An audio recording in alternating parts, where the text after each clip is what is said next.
வாசிங்க. யாத்திராமத்தின் புஸ்தகம் 32ஆம் அதிகாரம் 1 வாசிக்கிறேன்.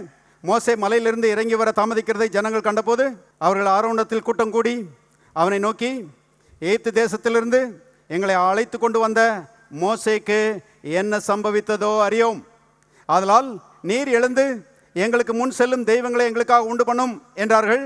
அதற்கு ஆரோன், உங்கள் மனைவிகள், குமாரர், குமாரத்திகளுடைய காதுகளில் இருக்கிற பொன்னணிகளை கழட்டி என்னிடத்தில் கொண்டு வாருங்கள் என்றான். ஜனங்கள் எல்லாரும் தங்கள் காதுகளில் இருந்த பொன்னணிகளை கழட்டி ஆரோனிடத்தில் கொண்டு வந்தார்கள்.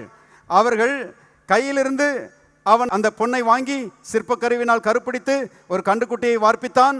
அப்பொழுது அவர்கள், இஸ்ரவேலரே, உங்களை எகிப்து தேசத்திலிருந்து அழைத்து கொண்டு வந்த உங்கள் தெய்வங்கள் இவைகளே என்றார்கள். ஆரோன் அதை பார்த்து அதற்கு முன்பாக ஒரு பலிபீடத்தை கட்டி நாளைக்கு கர்த்தருக்கு பண்டிகை என்று கூறினான். மறுநாள் அவர்கள் அதிகாலையில் எழுந்து சர்வாங்க தகன பலிகளை இட்டு சமாதான பலிகளை செலுத்தினார்கள்.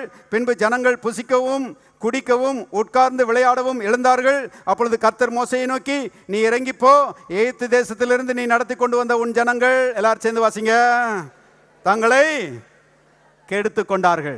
எல்லாத்தையும் நிறைவேற்றிடுவோம் என்று சொல்லி பாருங்க. வீராப்பா பேசினாங்க. கற்பனையவே நிறைவேற்ற முடியல.